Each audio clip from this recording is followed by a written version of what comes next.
But you guys got another video on the worst nightmare after a fresh install of Windows 11 or even Windows 10. And that is basically when you install your operating system, you find out there is no drivers on that computer. Now, you might be thinking that's not a big deal. That used to be a thing of the past, I think, where you used to install Windows and you'd find out there was no drivers on there. The big problem is with a lot of these small mini PCs is they are unknown manufacturers and they don't offer websites where you can go to and download drivers easily.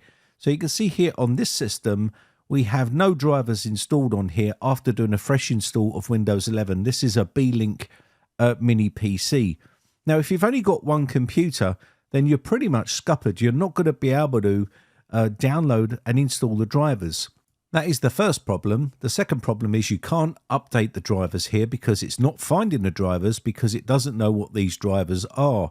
And not your regular MSI, Asus, or any of these other particular drivers, because if they were, Windows generally installs a lot of these straight out of the box when you install Windows on the system. So you could be causing yourself a major headache. And this used to be a major problem back in the day where people would call up a PC repair shop and they will come round and you would just install all of the drivers. So you can try Windows updates here for alternative drivers as well. And there is no drivers on here that are going to fix this issue. So the problem is, if you don't have drivers on the system is not going to work properly. Fortunately, there is actually a network driver installed on the computer. And that means in this case, we will be able to use this system to try to find drivers for this particular system. You can see some of the drivers are not working properly. They've got yellow triangles with exclamation marks in them. And that means the driver is not functioning properly. So what we're going to do is I'll show you a quick and easy way to try and hopefully resolve this problem.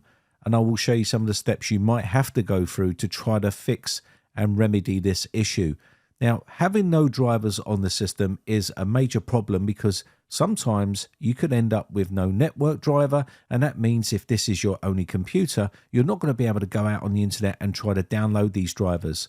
So if you do a search for this particular model here, which is the B-Link U59 drivers, and go here and click on this link right here, you'll see it just leads you to a forum.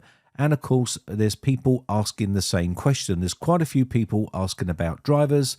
And it seems the way they deal with drivers is by direct message, which means you'd have to create an account on their forum and they will talk to you and then give you a link to download the drivers from them. And it would all be done in direct messages. When I kept reading here, which I don't think is good enough, they need to offer a website where you can search for your particular model of mini PC and download these drivers straight from their servers. This is what they should be offering if you're spending all this money on a mini PC.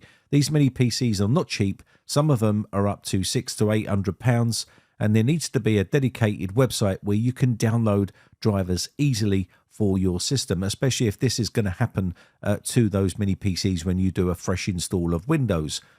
Now, these mini PCs normally have an image which has been designed to install on these mini PCs, but if you did a bootable USB flash drive with Windows on it and installed it, you'll probably find you're going to end up with this same problem where you don't have the drivers for the motherboard, and that's because it's an unknown motherboard. When you click on links like this to get the drivers to download, there is no drivers, and that is a major issue for a lot of people. Now, if you do a bit of searching, there has been someone that has posted up the drivers right here, and it is on the mega.nz website. Again, not professional really to be offering drivers like this, but again, that is basically where they're telling you to download the drivers from. So at least there is an option available here. But if there was no option available for you and you can't seem to find any of the drivers, I'm going to show you something you can try to use to download the drivers yourself without having to go through and download something like this from an unknown website where you might feel it's a bit dodgy. So let me go ahead and show you. It's called Glenn Delahoy's Snappy Driver Installer Origin, and it's a safe program to use. It is open source, and this should try to find these drivers for us and be able to install them. It does support Windows XP, Vista 7, 8, 8.1, 10 and 11. So it supports all of the latest versions and older versions of Windows as well.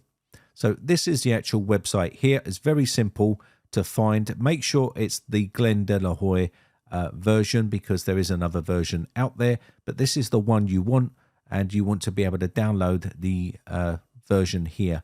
So I'm going to go ahead and download this right here. And once this is downloaded, we can unpack this. And I'll show you exactly what you need to do if you're in this situation, as long as you can get your hands on this particular file.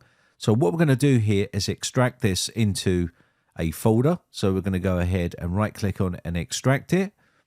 And I recorded this screen on OBS and unfortunately had it on 60 FPS. And unfortunately it was skipping some of the actual process that I showed here, so it will jump around a little bit unfortunately, but I tried to get as much as I could on here. Should have had it on 30 FPS, but it did sort of extract the files, and then you might find it sort of jumps in the video a little bit, but I'll try and do my best to fill in the blanks where it missed bits out. So let me go ahead and we'll let that extract here. You can see it's a little bit slow, and that's because there's no drivers on here. So once that's unpacked, what we need to do here is I'm just letting it populate here, and we're going to be going for the SDIO_X64. That's the 64-bit version, and we'll be opening this up right here. So it runs from in this little container right here. It doesn't have to install any application, so we're going to run it straight from here. And once this is done, we'll be able to open this up and run a scan on the system for our missing drivers. So once the application opens here, like so, I've gone into expert mode, put the check mark in there, and it's opened up the green box down below. And it says basically not installed, newer, and better match. They're the ones that I'm going to be looking for. You can also put the check mark in unknown as well, but I've basically done a check on all of the drivers that it's found, and it's going to go ahead and it's going to start to do a scan. And you can see there is an actual scan mode where it scanned all of these and found the missing drivers. And from here, you would then just basically go install, select all and install. So I've selected all of these by clicking the select all. And you can see there's a bit of slowness here, and that's because the 60 FPS was skipping frames of what I was actually doing. So I'm trying to explain to you what I did here. So I select all the ones that were missing, and then we're going to click on the install where it says install 34, and this will then download all of the missing drivers on the system. It will create a restore point for us. It's going to download these, and once it's finished downloading them, it will then go into the install process after that. So I'll speed this process up and get to the install section. And that's now finished downloading those. And what it's going to do once it's finished downloading them, it's going to start installing the ones that we selected and it's downloaded. So it'll unpack them and install them on the system. Now, this is great for older systems, older laptops and older computers that are obsolete, and the manufacturers are now not offering drivers for that particular unit anymore. And if you do a fresh install, you may still find that you're going to have this issue with them older systems. You can use software like this to get these older style drivers and get them installed on the system. So at least you've got a fully working and functioning computer. Even if you can't go to the manufacturer's website and download the drivers from there, you can use this method. So what we're going to do now is it's going to go through here. The green bar will go across all of these drivers. You can see it's extracting the driver pack and starting to install it. Now, I will say that you do need to select, when you open this program, index only. It did skip this part. I don't know why. It's just because it was on 60 FPS. But index only is the one that you want to select when you're using this particular. You don't want to download the driver packs itself, because that's going to be a large download. So select index only, and it will then search for your drivers. So let's go ahead and we'll just let this finish off. So why does this happen? Well, the reason why it happens is because if we look in system information, you can see the system manufacturer is AZW, and the system model is U59, and Microsoft doesn't know what that board is. It doesn't know what those drivers are. They may have their own unique drivers that they use for these particular boards, and Microsoft don't store them and don't have them on their database. So when you go installing Windows, it doesn't install the drivers for you like it would do for, say, for instance, a Gigabyte motherboard, a MSI motherboard, or ASRock, or even ASUS or something like that. These are unknown, and of course you would then have to go hunting for these particular drivers because you're not going to be able to get them working through the Windows installation method, where it automatically updates and installs the device drivers for that system. So once all the drivers are installed, you will need to restart the PC and you'll get updating the Windows system.